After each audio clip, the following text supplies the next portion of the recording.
They said I was lazy, that I moved through the house like a ghost too tired to haunt properly.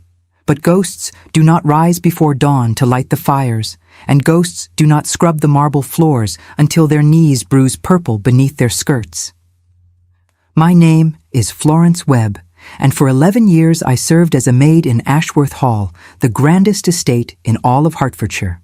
I came to that house when I was 19, orphaned and alone, with nothing but a letter of recommendation from the vicar's wife, and a heart still foolish enough to believe that hard work would someday be rewarded. My mother had died of fever when I was 17, and my father followed her into the grave not 6 months later, his heart too broken to continue beating without her. I had no siblings, no relations willing to take me in, no prospects of marriage or trade.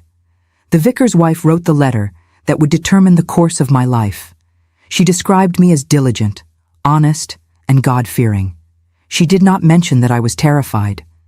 I did not know then that some houses swallow you whole, that some silences are louder than any scream, and that the cruelest people often wear the finest lace.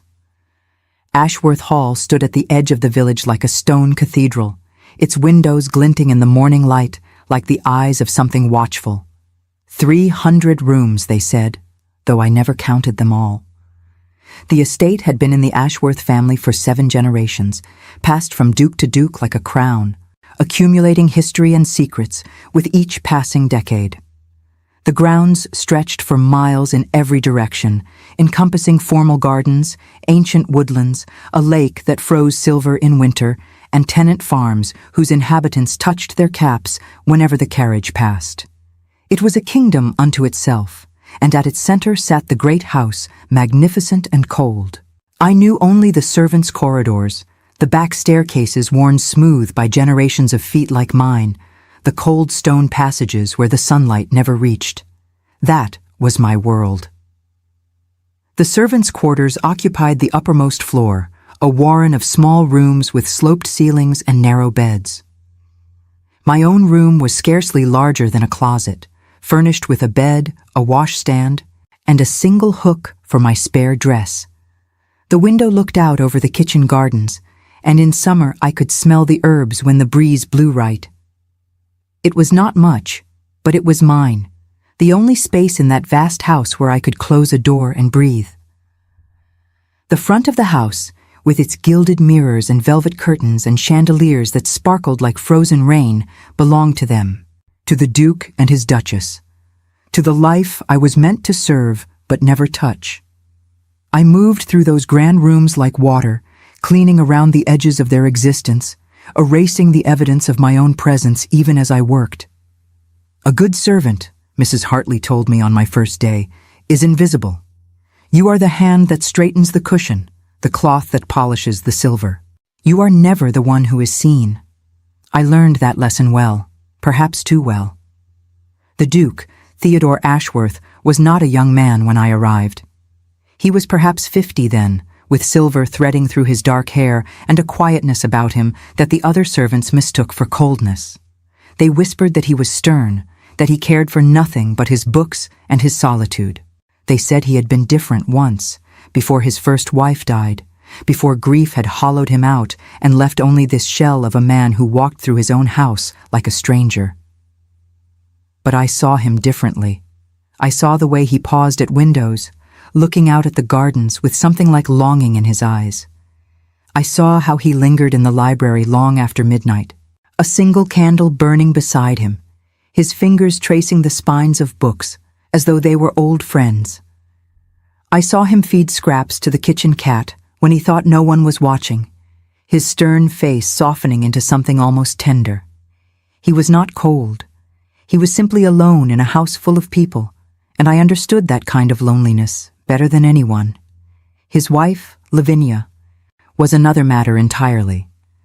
She had come to Ashworth Hall 5 years before my arrival, a bride of 23 with golden hair and ambitions to match.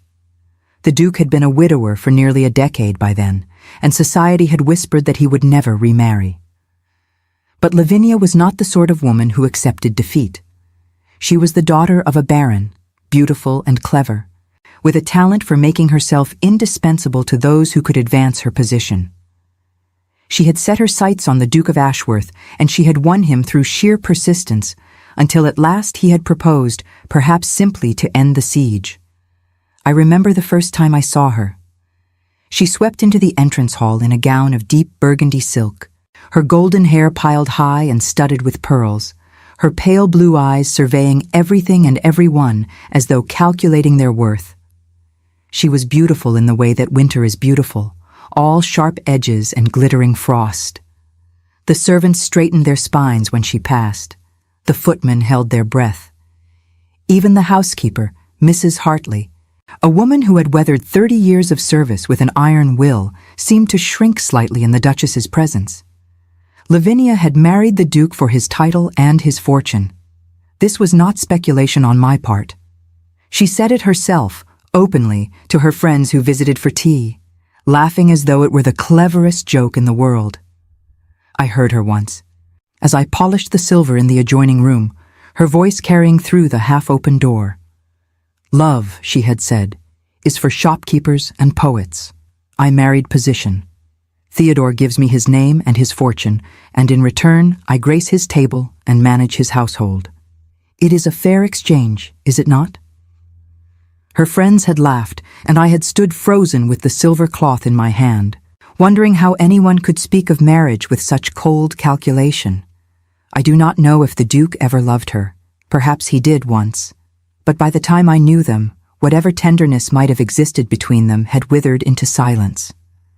They dined at opposite ends of a table meant for 40, the candelabras between them like soldiers standing guard. They passed each other in hallways without a word. At night, they retired to separate chambers on separate floors, and the vast house settled around them like a held breath. It was Lavinia who first called me lazy. I remember the day with perfect clarity. It was winter, the year after I arrived, and the cold had seeped into every corner of the house. I had been scrubbing the floor of the main gallery, a task that took hours because the marble was veined with black and showed every speck of dust. The gallery was the pride of Ashworth Hall, a long corridor lined with portraits of Ashworth ancestors. The floor had to be perfect, Mrs. Hartley said. The Duchess noticed everything. My arms ached, my back screamed. My knees had gone numb against the cold stone, and I could no longer feel my fingers where they gripped the brush. The winter light through the tall windows was thin and gray, offering no warmth. I had been at it since 6 in the morning, and the clock had just chimed 11. I paused for just a moment, just a single moment, to press my hand against the small of my back and ease the pain there. And that was when she appeared. I did not hear her coming. Lavinia moved like smoke when she wished to, silent and insinuating.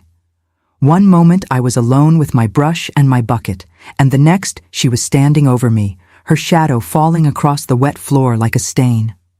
She wore a morning gown of pale blue, her hair perfectly arranged, her face serene and terrible. "What do you think you are doing?" she asked. Her voice was not loud. It did not need to be. There was something in its coolness that cut deeper than any shout. I scrambled to my feet, my wet hands leaving prints on my apron. I nearly slipped on the damp marble in my haste. "Begging your pardon, Your Grace," I said. "I was only resting for a moment. The floor is nearly finished." She looked at me then, truly looked at me, and I felt myself shrinking beneath her gaze. Her eyes moved over my face, my hair escaping from its pins, my reddened hands, my worn dress that had been mended so many times the original fabric was barely visible. I saw myself as she must have seen me, small, insignificant, a creature barely worth noticing. "Lazy," she said, and the word fell between us like a stone into still water. "That is what you are. Lazy and slow and utterly without purpose. I have been watching you from the window, and in the past quarter hour you have done nothing but dawdle. I wonder that Mrs. Hartley keeps you on at all." I wanted to speak. I wanted to tell her that I had been working since 4 in the morning, that I had lit the fires in 12 rooms, that I had carried water up 3 flights of stairs and polished the brass until my fingers cracked and bled. I wanted to show her my hands, my knees, the bruises that mapped my body like a record of devotion. But the words died in my throat. Servants did not argue with duchesses. Servants simply bowed their heads and accepted whatever judgment fell upon them. "Yes, Your Grace," I whispered. "I am sorry, Your Grace."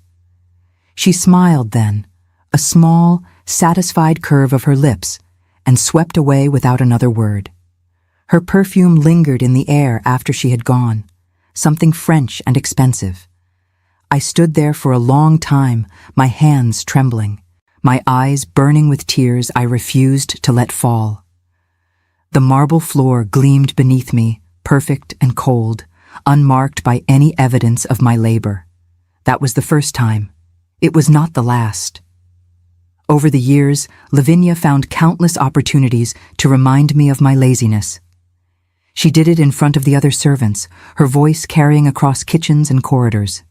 She did it in front of her guests, pausing mid-conversation to point out some imagined failing in my work.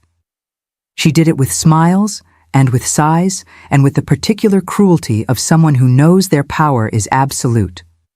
The other servants learned to echo her. Not all of them, but enough.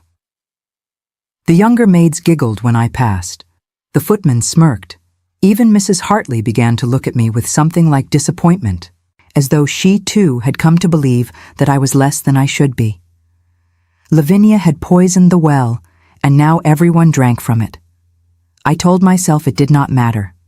I told myself that words were only words, that they could not touch the truth of who I was. But words have weight. They accumulate like snow upon a roof until one day the whole structure groans and threatens to collapse. I began to move more slowly, to hesitate before every task, afraid that any action I took would somehow prove her right. I stopped speaking unless spoken to. I stopped meeting anyone's eyes. I was disappearing, inch by inch, into the very laziness she had invented for me. And then, one autumn evening, everything changed. I was in the library dusting the shelves as I did every Thursday. The fire had burned low, casting long shadows across the walls. The room smelled of old paper and wood smoke, a scent that had always comforted me, that reminded me of the small collection of books my father had kept. I had thought myself alone. The Duke rarely used the library in the evenings anymore, preferring instead the smaller study near his chambers. But that night, he was there. I did not see him at first. He sat in the tall wingback chair near the window, so still that he seemed part of the furniture itself, another shadow among shadows. It was only when I reached for a book on a high shelf and heard a soft sound behind me that I turned and found him watching me. I nearly dropped my cloth in surprise. "Your Grace," I gasped, pressing my hand to my heart. "Forgive me. I did not know you were here. I will leave at once." He raised his hand, a small gesture that stopped me mid-curtsy. "No," he said, "stay. You are not disturbing me.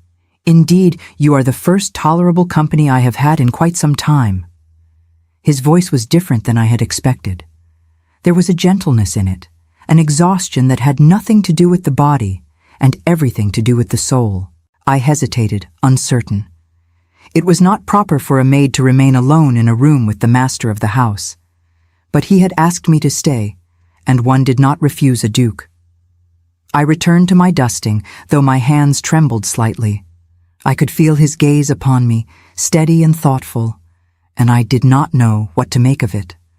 The silence stretched between us, filled only by the soft whisper of my cloth against the leather bindings and the occasional pop of the dying fire. And then he spoke again. "They call you lazy," he said. It was not a question. I froze, my hand suspended in midair. "Yes, Your Grace," I managed. "The Duchess has said so." He was quiet for a long moment. When he spoke again, his voice was softer still, almost as though he were speaking to himself rather than to me. "I have watched you, Florence Webb," he said. "I have watched you rise before the dawn and work until your hands bleed. I have seen you carry burdens twice your weight upstairs that would wind a man half your age. I have observed you in the corners of this house, in the shadows where no one else thinks to look, and I have seen the truth of you. I could not breathe. No one had ever spoken to me this way. No one had ever seen me at all. You are not lazy, he continued, and his voice grew firmer now. You are the farthest thing from it. What you are is invisible to those who do not wish to see, and that, I think, is a far crueler fate than any they could name. I felt the tears then, hot and sudden, spilling down my cheeks before I could stop them. I turned away, ashamed, but he made no move to dismiss me.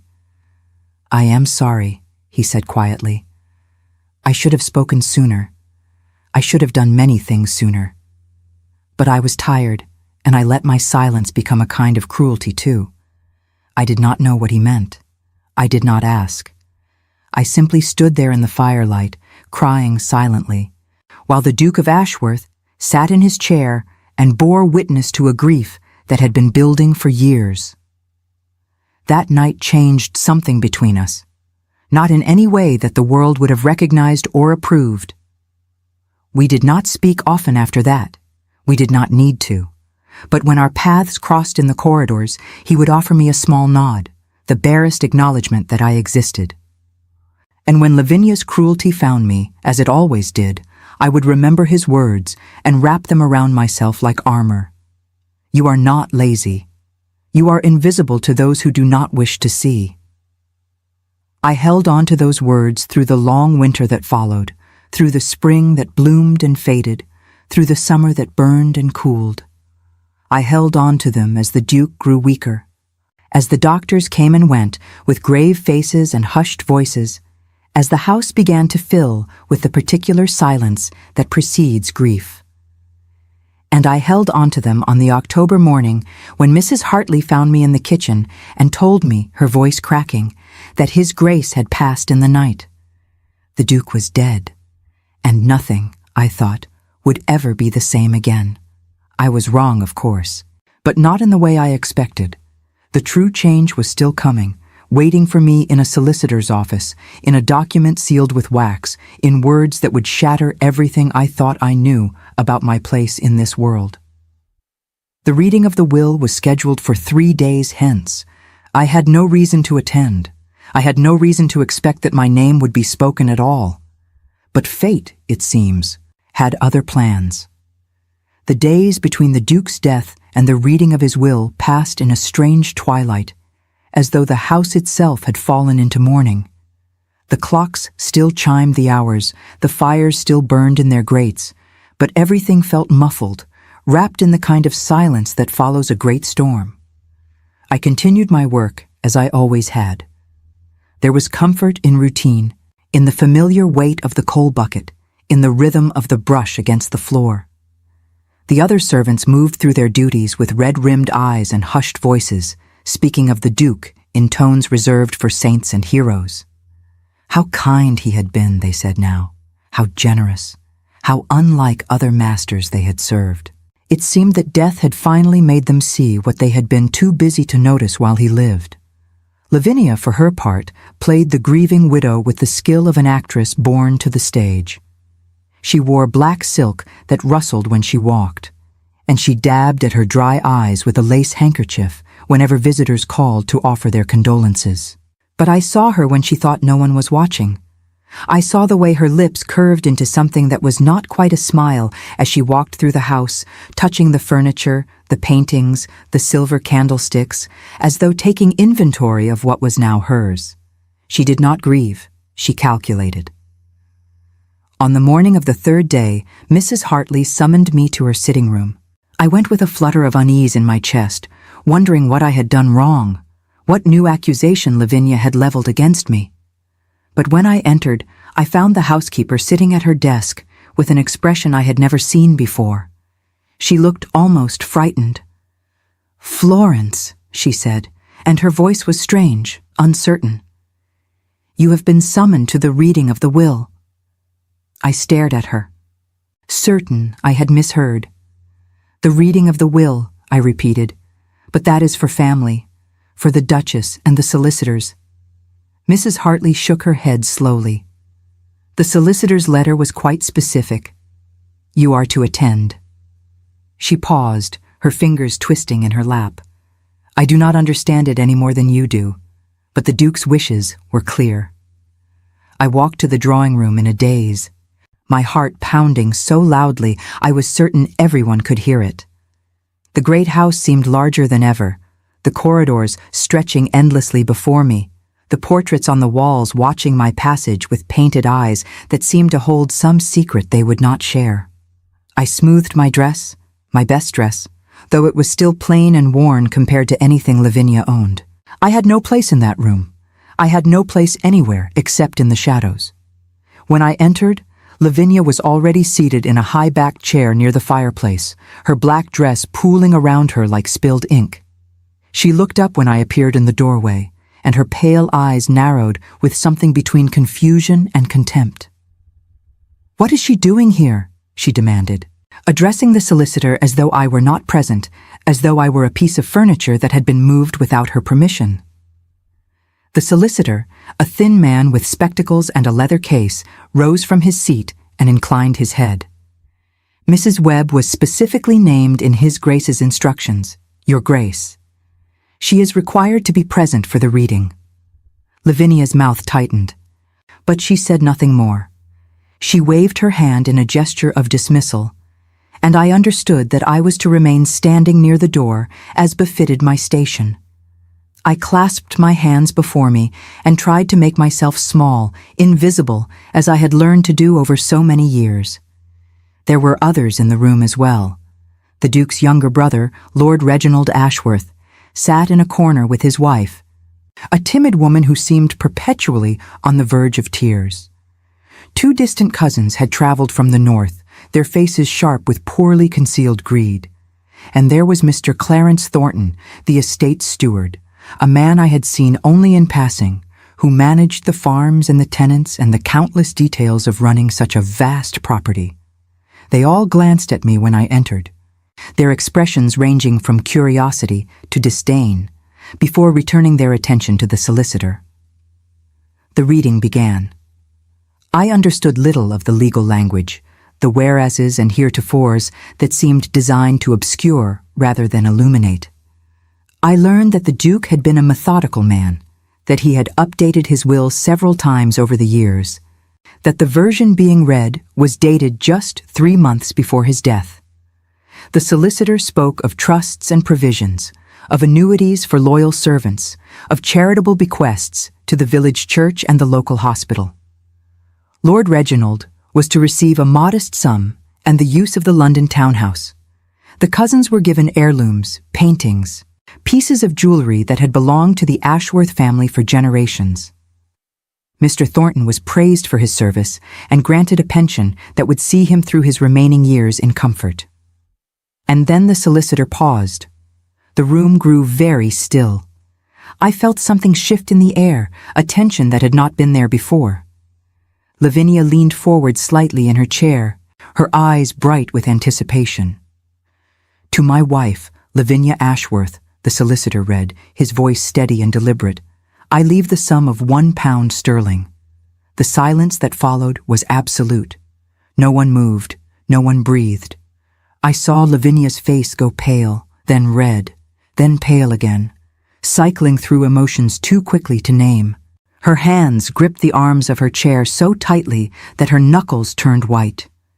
"That is impossible," she said, and her voice was barely a whisper. "There must be some mistake." The solicitor did not look up from his papers. "There is no mistake, Your Grace. The document is quite clear. £1, Lavinia repeated. £1. After everything I gave him, everything I sacrificed, he leaves me £1. I watched her face contort with rage, with disbelief, with the dawning horror of understanding. She had expected everything. She had expected the house, the land, the fortune accumulated over 7 generations. She had expected to live as she had always lived, surrounded by luxury, commanding servants, hosting balls and dinners that would make all of society whisper her name with envy. And instead, she had been given less than a kitchen maid earned in a month. The solicitor cleared his throat and continued. The remainder of the estate, he said, including Ashworth Hall, all lands and properties thereto attached, all investments, accounts, and holdings, both domestic and foreign, valued in total at approximately £10 million, is to be left in its entirety to Miss Florence Webb. The world stopped. I heard the words, but they did not make sense. They could not make sense. I was a maid. I was nobody. I had nothing, owned nothing, expected nothing. My name did not belong in the same sentence as £10 million. My name did not belong in a will at all. Someone was speaking. Several people were speaking. I heard Lavinia's voice rising in fury, heard Lord Reginald's startled exclamation, heard the rustle of papers and the scrape of chairs against the floor. But it all seemed to come from very far away, as though I were underwater, as though a great distance had opened between me and the rest of the world. The solicitor was looking at me. His expression was kind, though there was something else in it too, something that might have been pity or might have been respect. "Miss Webb," he said. "Miss Webb, do you understand what has been read?" I opened my mouth to speak, but no words came. I shook my head, a small, helpless gesture. "You are the sole heir to the Ashworth estate," he said gently. "The Duke left you everything." "This is outrageous!" Lavinia cried, rising from her chair with such violence that it toppled backward and crashed against the floor. "This is fraud! This is madness!" She turned to me, and her eyes were terrible, burning with a hatred so pure it seemed to set the very air on fire. "What did you do to him?" she demanded. "What arts did you use? What lies did you tell? To make him give you what is rightfully mine?" "I did nothing," I whispered. "I knew nothing of this." "Liar!" she spat. "You scheming, conniving little serpent. You wormed your way into his confidence with your quiet ways and your humble airs, and now you think you can steal everything I have worked for. I will not allow it. I will contest this will in every court in England. I will see you ruined, destroyed, thrown into the streets where you belong." Lord Reginald rose from his seat, his face flushed with embarrassment. "Lavinia, please," he said. "This is neither the time nor the place." She whirled on him. "Do not tell me what is appropriate," she hissed. "Your brother has made a mockery of this family, of our name, of everything we represent. And you stand there like a fool and tell me to be calm." The solicitor intervened, his voice firm despite the chaos. "The will is legally sound, Your Grace. It was witnessed by two men of impeccable reputation, and His Grace was examined by his physician the very day he signed it, who attested to his sound mind and judgment. You are, of course, entitled to seek legal counsel, but I must warn you that any challenge is unlikely to succeed." Lavinia stared at him for a long moment, her chest heaving, her hands trembling at her sides. Then she turned and walked toward me, stopping so close that I could smell her perfume, could see the fine lines at the corners of her eyes that powder could not quite conceal. "You," she said, and her voice was low now, controlled, all the more frightening for its calmness. "You think you have won. You think you can take my house, my position, my life. But you are nothing. You will always be nothing. And I will make certain that everyone knows it." She swept past me and out of the room, her black skirts trailing behind her like the wake of a ship. The door slammed with such force that the paintings on the walls trembled. In the silence that followed, I stood perfectly still, unable to move, unable to think. The others were staring at me with expressions that ranged from shock to calculation to something that might have been respect. Lord Reginald cleared his throat and muttered something about needing air. The cousins exchanged glances and began to whisper. Mr. Thornton, the steward, rose from his seat and approached me with careful steps. "Miss Webb," he said quietly, "perhaps you would like to sit down." I looked at him, and something in his steady gaze, his plain, honest face, broke through the numbness that had settled over me. "Yes," I said, and my voice sounded strange to my own ears, thin and distant. "Yes, I think I would." He guided me to a chair, the very chair where Lavinia had sat, and I sank into it gratefully. My legs were shaking, my hands would not stop trembling. I looked around the room, at the high ceilings and the velvet drapes and the crystal chandelier that caught the light and scattered it like diamonds across the walls. This was mine now, all of it. The house where I had scrubbed floors and carried coal and been called lazy by a woman who had never worked a day in her life. The estate that stretched for miles in every direction. The fortune that would have seemed like a fairy tale if anyone had told me of it only yesterday, and I had no idea what to do with any of it. The solicitor approached and handed me an envelope. "This was left for you specifically," he said. "The Duke instructed that it be given to you after the reading, and only to you." I took the envelope with hands that would not steady. It was heavy cream paper, sealed with the Ashworth crest in deep red wax.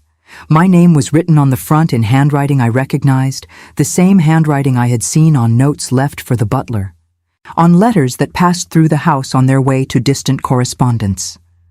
The Duke's handwriting. "Would you like privacy?" the solicitor asked. I nodded, unable to speak. The room emptied slowly. Lord Reginald and his wife departed with murmured words I did not hear. The cousins lingered, clearly hoping for some explanation, some reversal, but eventually they too took their leave. "Mr." Thornton paused at the door. "If you need anything," he said, "I am at your service. I served His Grace faithfully for 20 years, and I will serve you with the same loyalty if you will have me." "Thank you," I managed. And then I was alone.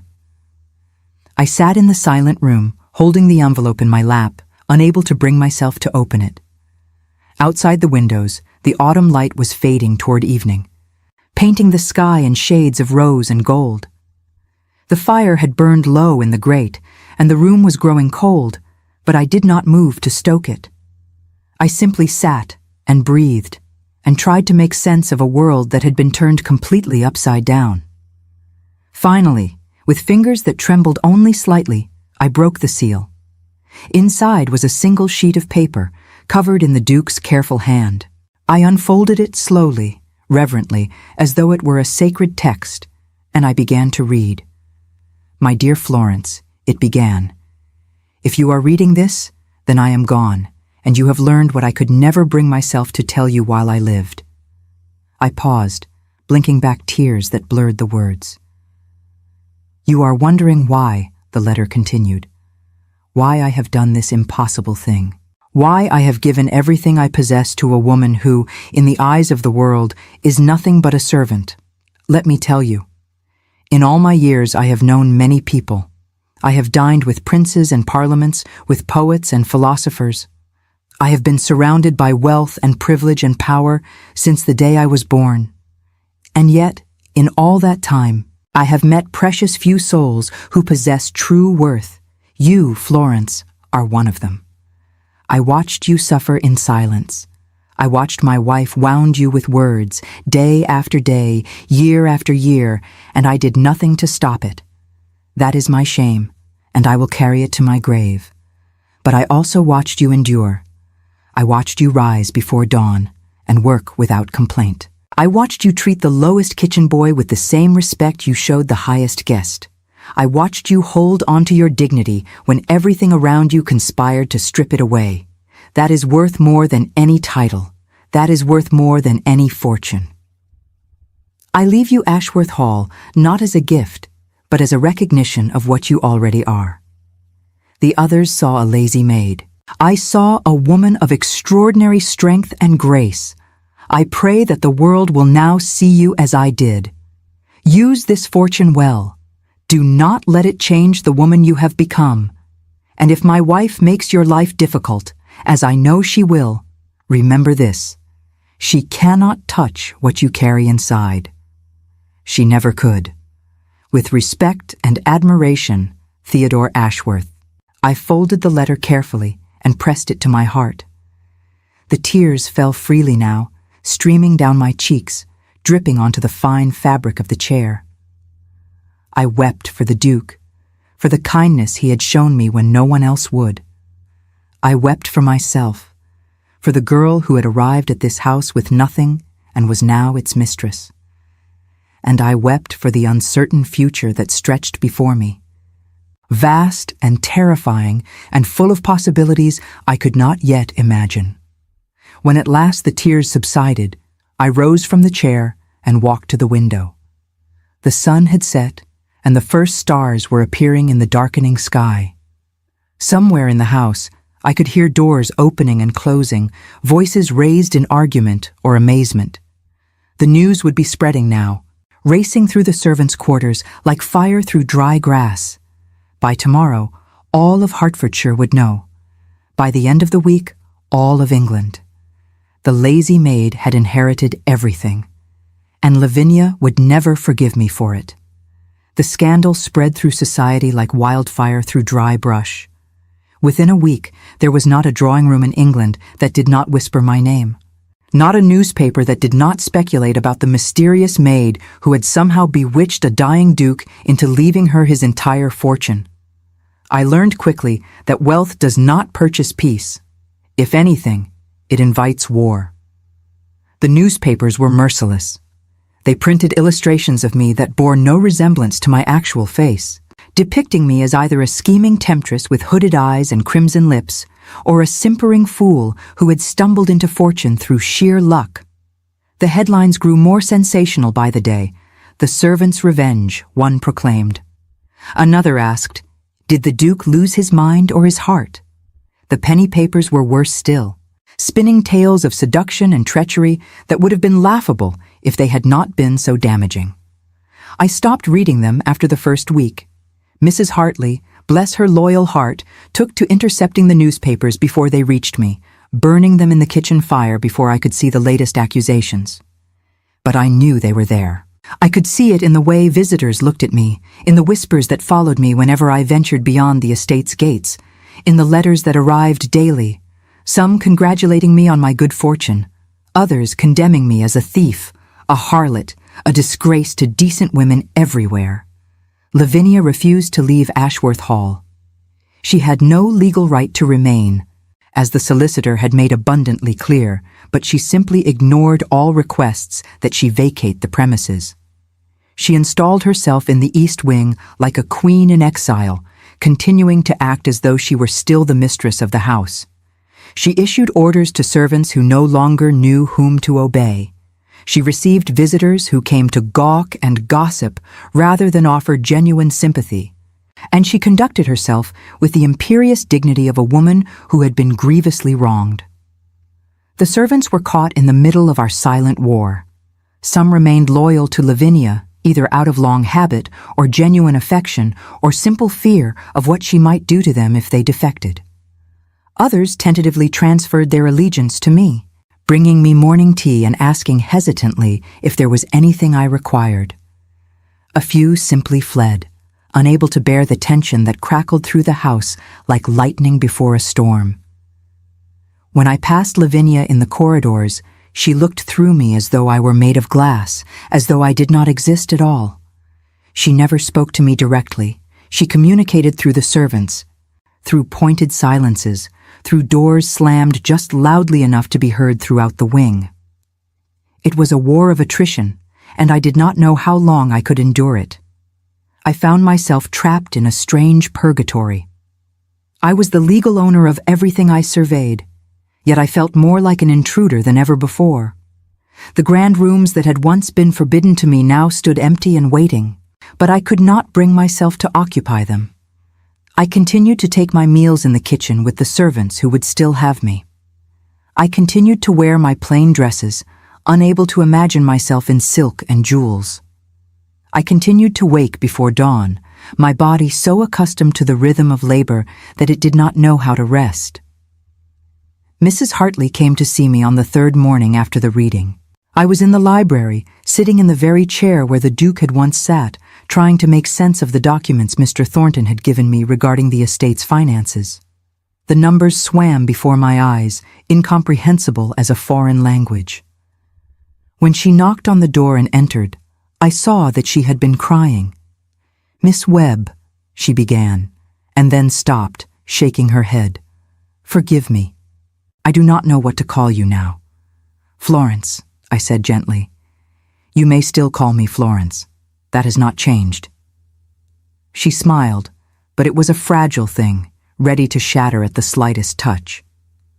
I came to apologize, she said, her voice thick with emotion. For all the times I believed her grace when she called you lazy. For all the times I looked at you with disappointment when I should have looked more closely and seen the truth. You worked harder than anyone in this house, and I let myself be fooled by a woman who never lifted a finger except to point it in accusation. The words struck me more deeply than I expected. Mrs. Hartley had been the closest thing to a mother I had known since my own mother died. Her disapproval had wounded me in ways I had never fully acknowledged, had made me doubt myself when I should have stood firm. It is forgiven, I said, and I meant it. We were all under her spell. She has a talent for making people see what she wants them to see. Mrs. Hartley nodded, wiping her eyes with the corner of her apron. What will you do now? She asked. About the Duchess, I mean. She cannot stay here forever. I do not know, I admitted. I have no wish to throw her into the street, despite everything she has done to me. But I cannot live in the same house with her hatred forever. It is like sharing a roof with a storm that never breaks. The answer to that question came sooner than I expected, and from a direction I had not anticipated. That afternoon, a carriage arrived at the front entrance. I watched from the window of the library as a man stepped out, tall and well-dressed, with dark hair and a bearing that spoke of authority and education. He was perhaps 35, with strong features and eyes that seemed to take in everything at once, missing nothing, cataloging every detail for future reference. Something about him felt familiar, though I was certain I had never seen him before. Perhaps it was simply that he carried himself like a man who knew his own worth, a quality I had rarely encountered in my years of service. Mr. Thornton appeared at my door, his expression troubled. "There is a gentleman here to see you," he said, "a Mr. Edmund Blackwood.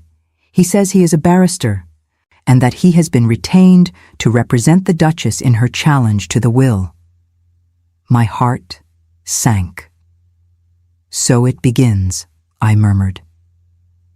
"Shall I tell him you are not receiving visitors?"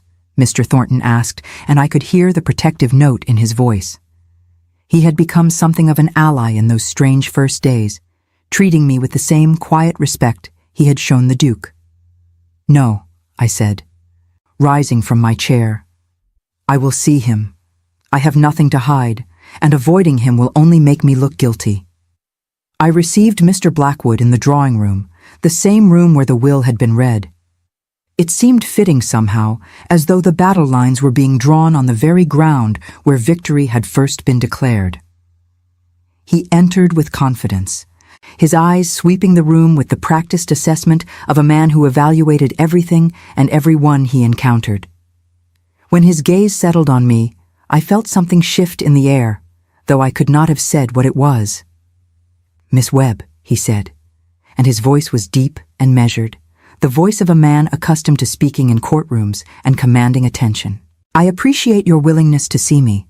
Many in your position would have refused." "I saw no reason to refuse," I replied, gesturing for him to sit. "I have nothing to hide. If you have questions, I will answer them honestly." He took the seat across from me, crossing one leg over the other with casual elegance. His suit was finely tailored, his cravat tied with precision, everything about him speaking of a man who understood the importance of appearances. "You may be wondering why I requested this meeting," he said. "My client, the Duchess, has retained me to examine the possibility of contesting the late Duke's will. It is my duty to investigate all avenues that might support her claim." "I understand," I said, keeping my voice calm despite the flutter of anxiety in my chest. "And what avenues do you believe exist?" He was silent for a moment, studying me with those penetrating eyes.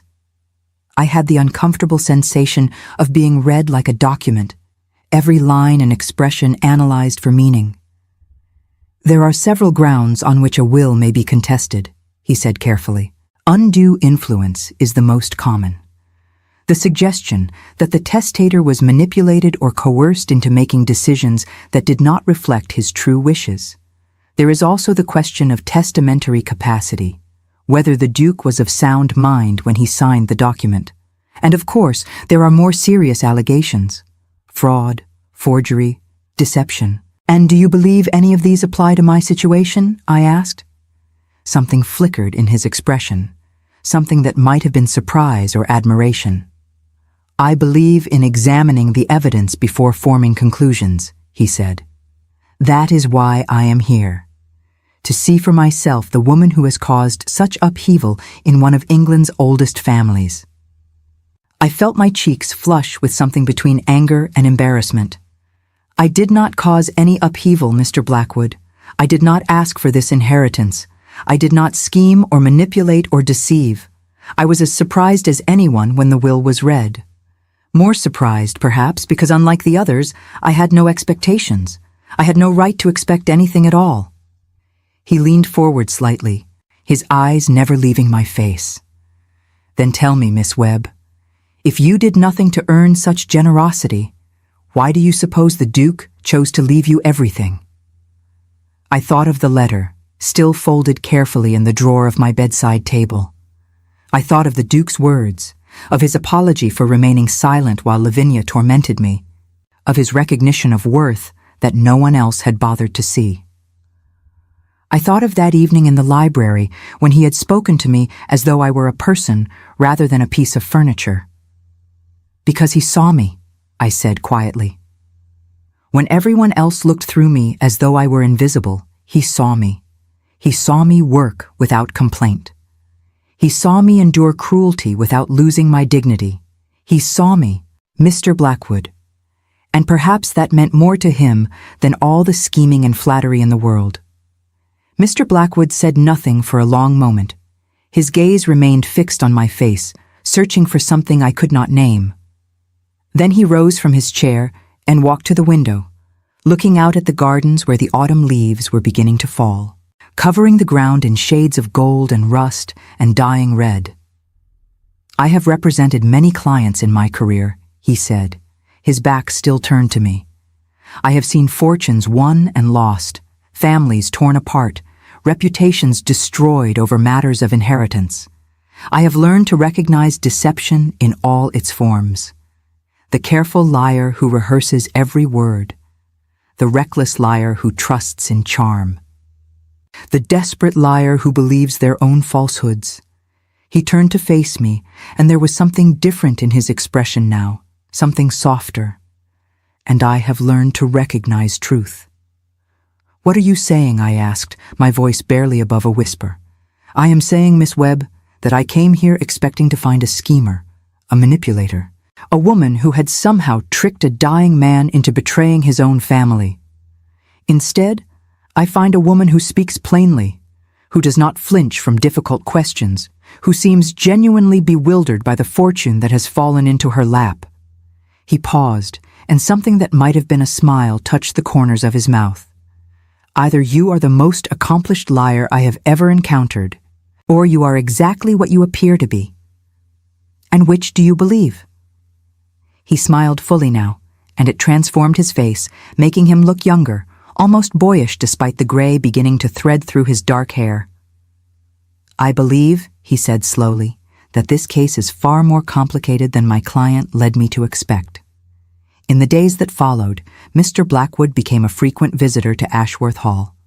He claimed it was necessary for his investigation, that he needed to examine documents and interview servants and review the circumstances of the Duke's final months. But I began to suspect that his visits had another purpose as well. He sought me out whenever he came. We would walk in the gardens despite the November chill, discussing everything from the law to literature to the philosophy of justice. He told me about his career, about the cases that had made his reputation, about his belief that the law should serve truth rather than merely those who could afford to pay for it. He spoke of his own family, modest in origin, and how he had worked his way through the inns of court on scholarship and determination. I found myself looking forward to his visits, counting the days between them, listening for the sound of his carriage on the gravel drive. I told myself it was nothing.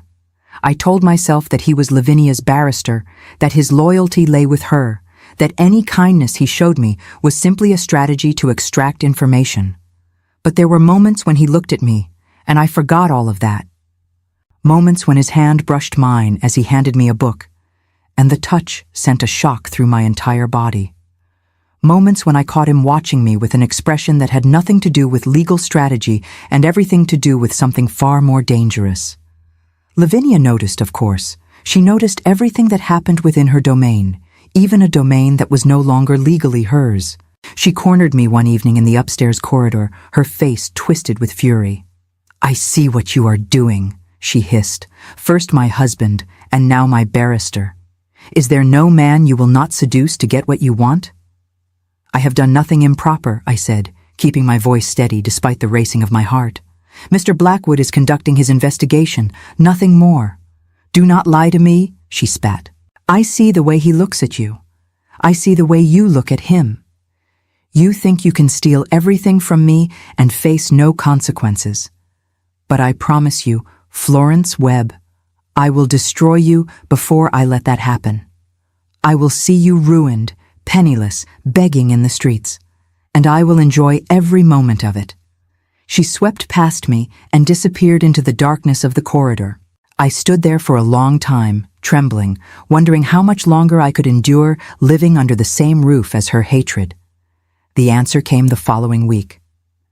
Mr. Blackwood arrived at the house on a gray November morning, his expression grave. He asked to speak with me privately, and when we were alone in the library, he withdrew a document from his case and placed it on the desk between us. "I have completed my investigation," he said, "and I have reached a conclusion." I braced myself for the worst. "What conclusion?" I asked. He looked at me, and there was something in his eyes I had not seen before. Something that looked almost like relief, and beneath it, something warmer still. "There are no grounds to contest the will," he said. "The Duke was of sound mind when he signed it. His physician has attested to that in writing. There is no evidence of undue influence, no suggestion of fraud. The bequest to you, however unusual, is legally unassailable." I stared at him, hardly daring to believe it. "Then it is over?" "The legal challenge is over," he said. "But I must warn you, when I inform my client that she has no case, she will not accept it gracefully. Lavinia Ashworth is not a woman who accepts defeat. If she cannot take your fortune through the courts, she will try to take something else." "What would you have me do?" I asked. He reached across the desk and took my hand. "Let me help you," he said. "Not as her barrister. I will resign that position today, but as someone who has come to care for you. Someone who cannot bear to see you harmed." My heart was pounding so loudly I was certain he could hear it. "Edmund," I whispered, "this is not proper." "Nothing about this situation is proper," he said. "Perhaps it is time we stopped pretending otherwise." Outside the window, the November rain began to fall, and in that moment, despite everything, I allowed myself to hope. Edmund resigned his position as Lavinia's barrister that very afternoon. I learned later that she had thrown a porcelain vase at his head when he delivered the news, a priceless piece from the Ming dynasty that shattered against the wall mere inches from his face, spraying fragments across the Turkish carpet like deadly snowflakes. He had left her chambers with shards of china in his hair, and her screams echoing through the east wing. Curses so vile that even the footmen had blushed to hear them through the heavy oak doors. Edmund told me this with a wry smile, as though it were a minor inconvenience rather than a violent attack, but I saw something darker beneath his calm exterior. He knew, as I did, that Lavinia would not forget this betrayal. She was not a woman who forgave, and she was certainly not a woman who forgave twice. Her pride had been wounded, and wounded pride in a woman like Lavinia was more dangerous than any weapon forged of steel. In the days that followed, Edmund became my constant companion and my guide through a world I had only ever observed from the margins. He helped me navigate the labyrinth of legal documents that came with my new position. explaining contracts and leases and investment portfolios in terms I could understand. The estate was vast and complicated, with holdings in 3 counties, investments in shipping and mining concerns, and obligations to hundreds of tenants whose livelihoods depended on decisions I would now have to make. There were account books that stretched back decades, correspondence with solicitors in London and Edinburgh, and even as far as the Americas, records of debts owed and debts paid, and arrangements so complex they seemed designed to confuse rather than clarify. It was overwhelming, terrifying, a world I had never been permitted to glimpse during my years of service, when my concerns had extended no further than which rooms needed cleaning and which fires needed tending. But Edmund was patient, endlessly patient, guiding me through each document with the same care he might have shown a student of the law, never once making me feel foolish for my ignorance or my questions.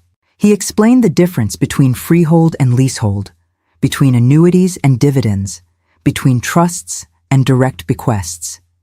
He taught me how to read a balance sheet, how to evaluate an investment, how to spot the signs of a dishonest tradesman or an unscrupulous solicitor.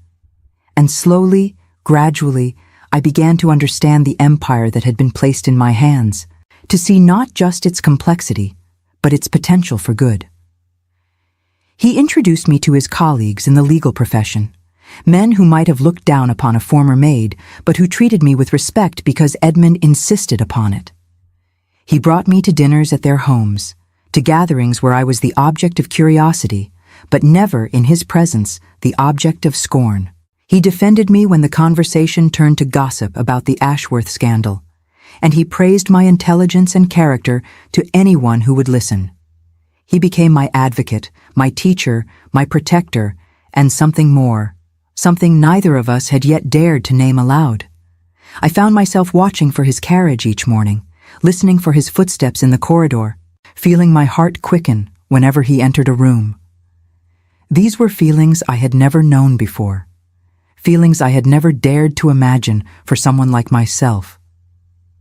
In my years of service, I had watched romances bloom among the younger servants, had witnessed the stolen glances and whispered promises that passed between housemaids and footmen. But I had never thought such things were meant for me. I was the quiet one, the invisible one, the girl who scrubbed floors and carried coal and never expected anything more from life than the privilege of continuing to do so until her body gave out. The servants began to talk, of course. They always do. Gossip is the currency of great houses, passed from hand to hand more freely than gold, accumulating interest with each retelling until a simple fact becomes an elaborate tale. I heard the whispers when I passed through the kitchen, saw the knowing glances exchanged between housemaids and footmen when Edmund's carriage appeared on the drive. The new mistress and her gentleman, they called us, though we had done nothing improper. We walked together in the gardens despite the winter cold, our breath forming clouds in the frosty air as we discussed everything from the management of the estate to the poetry of Byron and Shelley. We dined together in the evenings, seated at opposite ends of the long table that had once separated the Duke from his Duchess, the candles burning low as our conversations stretched into the night. We spent hours in the library discussing books and philosophy and the state of the world, discovering in each other a hunger for knowledge and understanding that neither of us had expected to find. But Edmund never touched me beyond the occasional brush of hands, never spoke words that could not have been overheard by anyone. He was protecting my reputation, I knew, guarding the fragile respectability I had only just begun to build upon the foundation of the Duke's unexpected bequest. But Lavinia saw something else entirely. She saw what she wanted to see, what she needed to see to justify the hatred that consumed her every waking moment. She emerged from her self-imposed exile in the East Wing like a spider emerging from its web, sensing that prey had wandered too close. I encountered her one morning in the entrance hall, where I had been reviewing plans for repairs to the tenant cottages with Mr. Thornton. The winter had been harsh that year, one of the coldest in memory, and several families were suffering from roofs that leaked and walls that let in the biting wind. I wanted to help them, wanted to use some of the fortune I had inherited to ease their suffering, to prove that I was worthy of the trust the Duke had placed in me. Lavinia swept down the grand staircase in a gown of deep mourning, her face pale and composed beneath an elaborate arrangement of black lace. Every inch of her proclaimed grief, from the jet beads at her throat to the handkerchief clutched in her gloved hand. But her eyes told a different story. They burned with a hatred so intense it seemed to scorch the very air between us. "I see you have wasted no time in replacing my husband," she said, her voice carrying across the marble floor. "First you steal his fortune, and now you parade your lover through his house as though you were the lady of the manor rather than the scullery maid who scrubbed its floors." "Mr. Blackwood is not my lover," I said firmly. "He is a friend who has been kind enough to assist me with legal matters." Lavinia laughed, a sound like breaking ice. "Do you think anyone believes that? You are a servant, Florence. You will always be a servant, no matter how many fortunes you steal or how many barristers you seduce. And when the world sees you for what you truly are, you will have nothing left." She swept past me and out the front door, where a carriage was waiting. I learned later that she had gone to London, to the drawing rooms and ballrooms where society gathered to gossip and judge. I did not know then what poison she was spreading, what web she was weaving around my reputation with the skill of a master craftsman. I only knew that her departure brought a temporary peace to Ashworth Hall. But peace, I was learning, was a luxury that did not last. The first sign of trouble came a fortnight later, in the form of a letter from Lord Pemberton, a distant cousin of the Duke who held considerable influence in Parliament. His letter was addressed to Miss Florence Webb, a title he underlined twice, and its contents were as cold as the December wind. "It has come to my attention," he wrote, "that you have been entertaining a gentleman at Ashworth Hall in a manner inconsistent with proper mourning and common decency. While the late Duke's will may have granted you ownership of the estate, it did not grant you license to disgrace his memory with unseemly conduct. I urge you to consider the damage you are doing to the Ashworth name." Lavinia had been busy indeed. She had taken her grievances to the highest levels of society, painting me as a wanton woman who had not only stolen her husband's fortune, but was now desecrating his memory. The fact that none of it was true mattered little. In the world of the aristocracy, perception was everything. More letters followed. Some were from relatives lecturing me on propriety. Others were from tradesmen who suddenly found reasons to delay deliveries or increase prices. One was from the vicar of the village church, suggesting that my presence at Sunday services was causing discomfort among the congregation, and perhaps I might consider worshipping elsewhere. I showed the letters to Edmund, who read them with a darkening expression. "She is trying to isolate you," he said.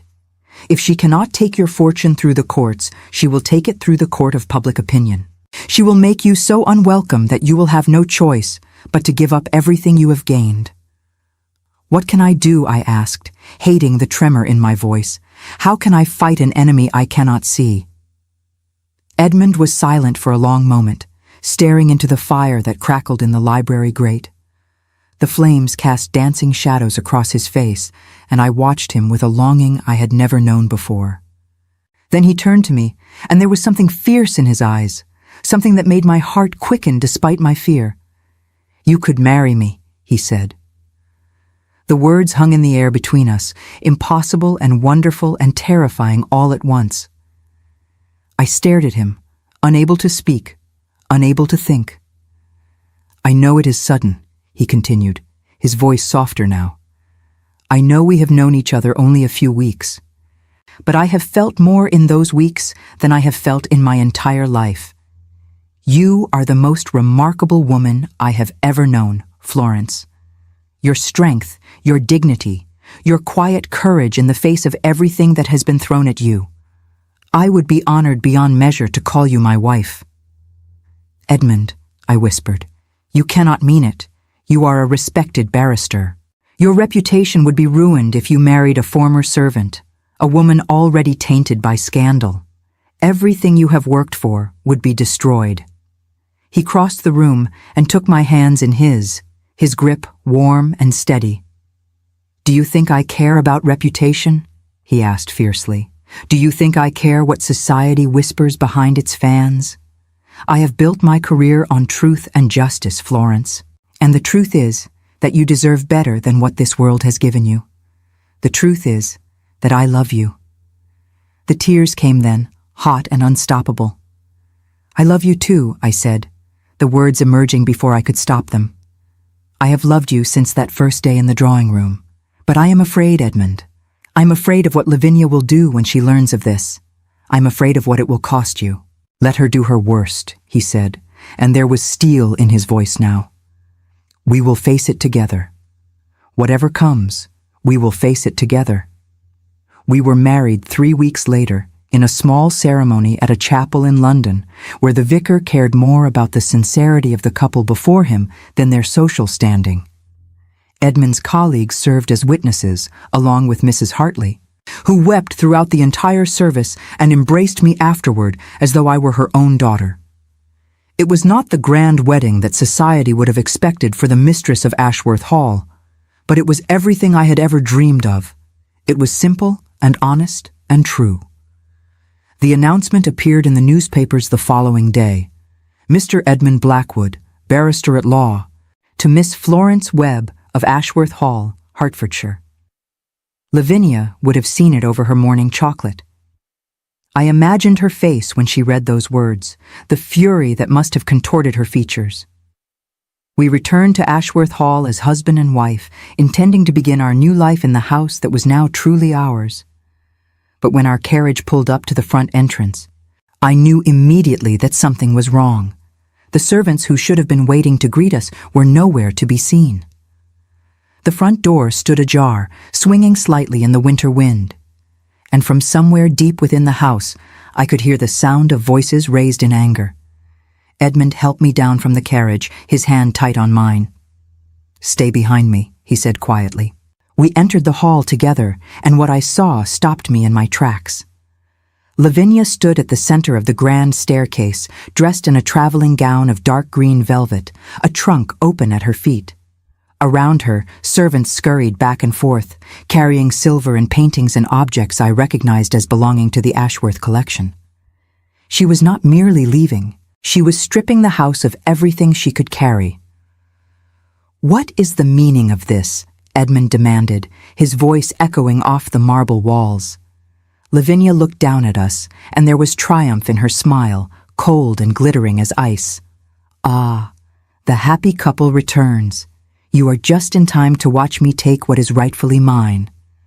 "Nothing in this house is yours," I said, finding my voice. The will was clear. "Everything belongs to me." "The will!" she spat. "I may not be able to challenge it in court, but there are other courts that matter more, the court of society, and those courts have already rendered their verdict on you." She descended the stairs slowly. "Did you think marriage would save you? You are still what you have always been. A thief? A seductress? Leave this house immediately," Edmund said, stepping forward, "and take nothing that does not belong to you. If you refuse, I will have you arrested for theft." Lavinia laughed. "Arrest me? The scandal would be delicious. Do you really think that would help your precious reputation?" I stepped forward, my voice steady. "Take whatever you want. Take the silver and the paintings and the jewelry. But when you have finished, you will never set foot in this house again, and you will spend the rest of your life knowing that the lazy maid you despised is living in your house, sleeping in your bed, bearing the title you thought was yours by right." Lavinia's face went white. "You have not heard the last of me," she said quietly. "I will destroy you yet, Florence. Mark my words." She departed that evening, her carriages loaded with treasures she had no right to claim. I let her go without protest. The silver could be replaced. What mattered was that she was gone. But as I watched her carriages disappear into the winter darkness, I knew that this was not the end. Lavinia had made a promise, and she was not a woman who forgot her promises. The battle was not over. It had only just begun. and I would need every ounce of strength I possessed to survive what was coming. The winter passed slowly, each day bringing new challenges and new whispers from the world beyond Ashworth Hall. Lavinia had not been idle in her exile. From her rented house in Mayfair, she continued her campaign of destruction, hosting dinner parties where my name was spoken with contempt, writing letters to newspapers hinting at scandals she could not quite prove, poisoning every well she could reach with her particular brand of elegant venom. But something unexpected began to happen, something that neither Lavinia nor I had anticipated. The tenants of the Ashworth estate began to speak. It started with small things. A farmer's wife mentioned to a shopkeeper in the village that the new mistress had sent blankets and coal to every cottage on the estate when the cold snap struck. A groundskeeper told his brother, who told his employer, who told his wife, that Miss Florence had personally visited the families whose roofs had been damaged by the storms, and that repairs had begun within days rather than the months or years they had learned to expect under the old management. A young woman who had been in service at the hall before my elevation spoke to a journalist, not for money, but because she felt it was right, and told him that Florence Webb had been the hardest worker she had ever known, that she had risen before dawn and retired after midnight, that she had been kind to the youngest maids and patient with the oldest footmen. The stories spread, as stories do, from village to village, from county to county, until they reached London itself. And slowly, almost imperceptibly at first, the tide began to turn. I did not know any of this was happening. I was too consumed with the work of managing the estate, of learning my new responsibilities, of building a life with Edmund in the house that had once been my prison. We converted the Duchess's former chambers into a joint study where we worked side by side, he on his legal briefs and I on the endless correspondence that came with owning half a county. We took our meals together in the small breakfast room rather than the cavernous dining hall, and we spent our evenings in the library, reading aloud to each other or simply sitting in companionable silence while the fire crackled and the winter wind howled outside. It was a quiet life, far removed from the glittering society that Lavinia had once commanded. But it was a good life, an honest life, and I was happier than I had ever imagined possible. Spring came early that year, as if the earth itself was eager to leave the darkness behind. The gardens burst into bloom, daffodils and crocuses pushing through the last patches of snow, and the tenants began their planting with an energy that seemed almost celebratory. I walked the grounds every morning, learning the names of the families who worked the land, understanding for the first time the weight of responsibility that came with my position. These people depended on decisions I would make. Their children would grow up in houses I maintained, eat food from fields I managed, live or starve based on my wisdom or my folly. It was terrifying. It was also, I discovered, deeply meaningful. Mr. Thornton became my most trusted advisor in matters of the estate. He had served the Duke faithfully for 2 decades, and he transferred that loyalty to me without hesitation, guiding me through the complexities of agricultural management, tenant relations, and the 1,000 small decisions that determined whether an estate prospered or declined. Under his tutelage, I learned to read the land as I had once read the moods of my employers, to anticipate problems before they arose, to balance the needs of the present against the demands of the future. Mrs. Hartley, meanwhile, took charge of transforming me into something resembling a proper lady of the manor. She hired a dressmaker from London to create a wardrobe suitable for my new station, gently but firmly steering me away from the drab colors and simple cuts I had worn all my life toward silks and velvets in shades of deep blue and forest green that she said brought out my eyes. She taught me which fork to use at formal dinners, how to address a marquis versus an earl, the proper way to pour tea for guests of varying ranks. I was an eager student, not because I cared about such things for their own sake, but because I understood that mastering them was necessary for the battles that still lay ahead. For Lavinia had not given up. She could not give up. Her hatred was too deep, her humiliation too complete, for her to simply accept defeat and fade into obscurity. The attack came in late April, on a day when the apple trees were heavy with blossoms and the air smelled of new beginnings. Edmund was in London on business when a carriage arrived at the front entrance, bearing the crest of the Lord Chancellor himself. I received the visitor in the drawing room, my heart pounding with apprehension, for such visits rarely brought good news. The man who entered was small and precise, with spectacles perched on a nose that seemed designed for looking down at those he addressed. "Mrs. Blackwood," he said, and his use of my married name was somehow more insulting than if he had called me a servant to my face, "I am here on a matter of some delicacy. Certain allegations have been made regarding the circumstances of your inheritance. Allegations of fraud, of forgery, of undue influence over a man in his final illness. His lordship has deemed it necessary to conduct a formal inquiry." The blood drained from my face. I had known Lavinia would not rest, but I had not expected this. A formal inquiry meant public scrutiny, official investigation, the possibility that everything I had built could be torn away based on nothing more than the word of a woman scorned. "I have nothing to hide," I said, keeping my voice steady through sheer force of will. The Duke's will was legally sound. His solicitor confirmed it. His physician attested to his mental competence. The man smiled, a thin expression that held no warmth. "That may be so, but allegations have been made and they must be investigated. You will be required to present yourself before a panel of inquiry in 3 weeks' time. I suggest you prepare your defense carefully, Mrs. Blackwood. The consequences of an unfavorable finding would be severe." He departed, leaving me alone with my fear.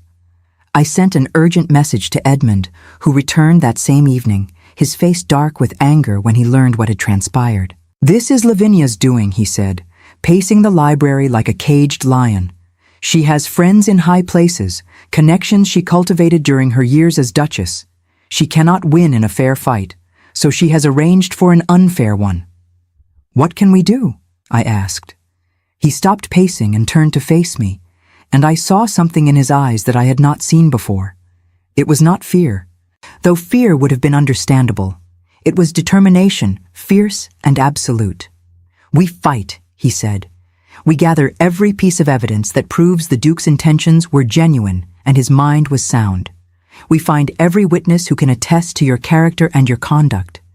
And we expose Lavinia for the vindictive, grasping woman she truly is." The 3 weeks that followed were the most intense of my life.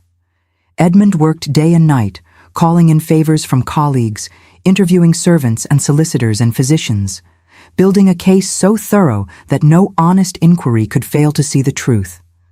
I did my part as well, writing to everyone who had known me during my years of service, asking them to speak on my behalf.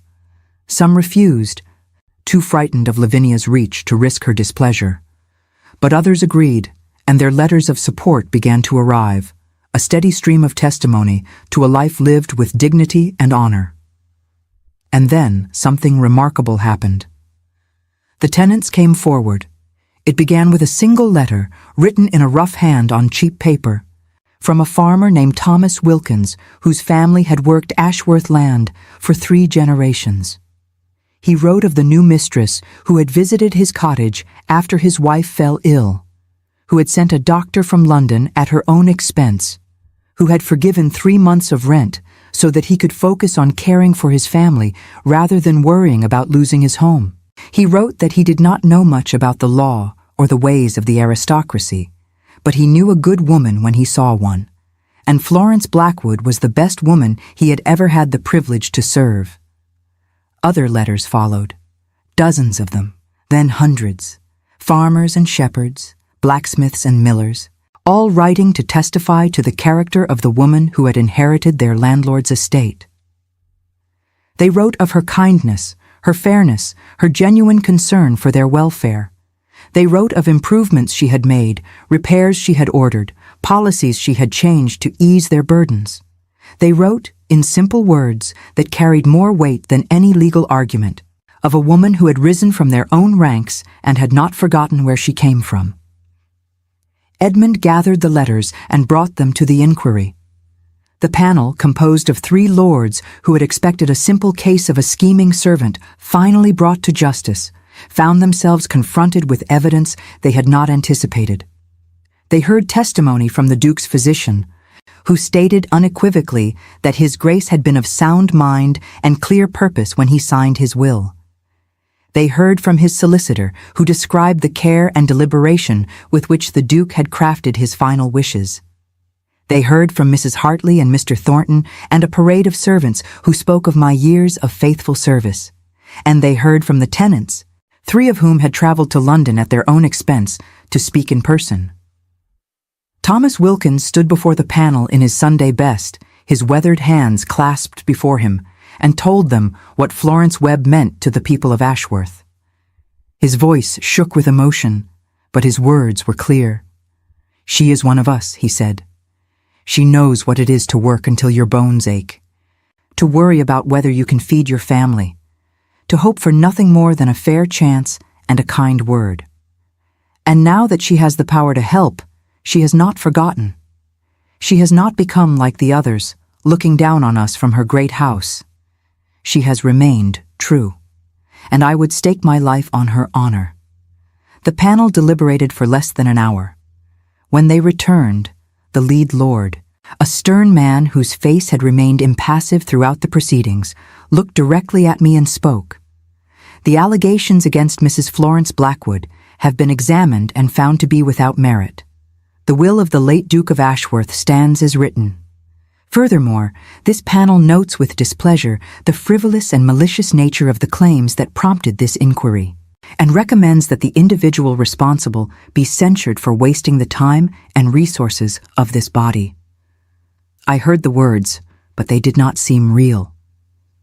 Edmund's hand found mine and squeezed, and I looked up at him through eyes blurred with tears. It was over. We had won. The aftermath of the inquiry was swift and decisive. Lavinia, exposed as the source of the false allegations, found herself suddenly unwelcome in the very drawing rooms she had once dominated. The friends who had listened to her poison now turned away, embarrassed to have been associated with such a petty vendetta. The newspapers that had once printed her insinuations now printed retractions, and some went further, publishing stories about the lazy maid who had proven herself more noble than any duchess. I took no pleasure in her downfall. How could I? I knew what it was to be cast out, to be looked upon with contempt, to have nowhere to turn.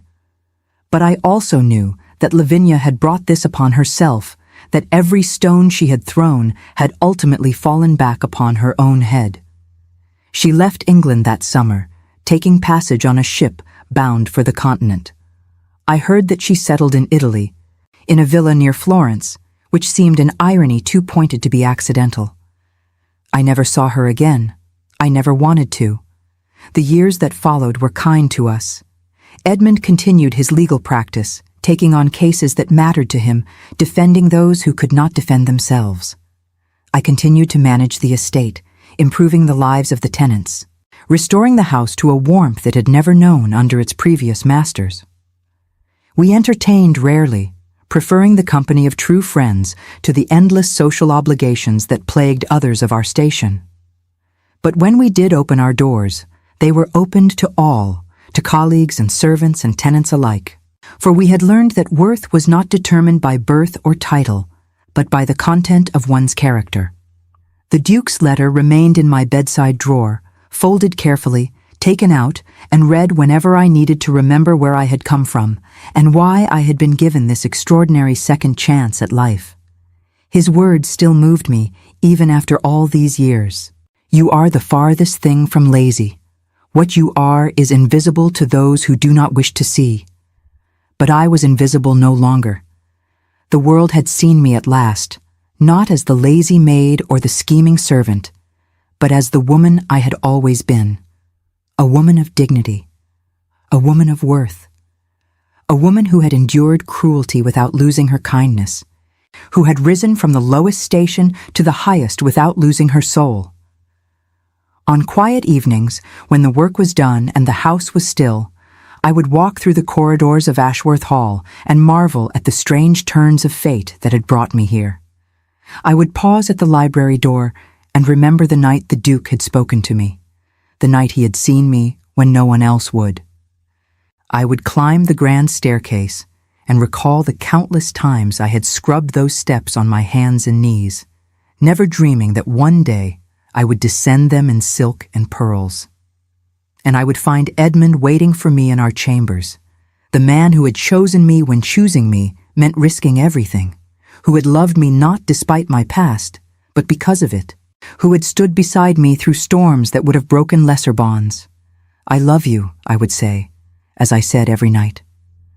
"And I love you," he would reply, as he replied every night, "more than all the fortunes in England." We would fall asleep in each other's arms, and I would dream not of the past, but of the future, of the good we could do together, of the lives we could touch and change. The Duke had left me his fortune, but he had given me something far more valuable.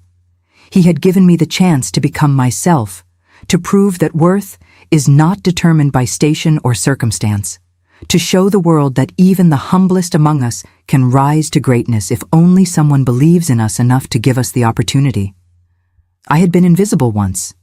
I had been called lazy, worthless, beneath notice, but I had never believed it. Not truly, not in the deepest part of my heart, and in the end, the truth had set me free.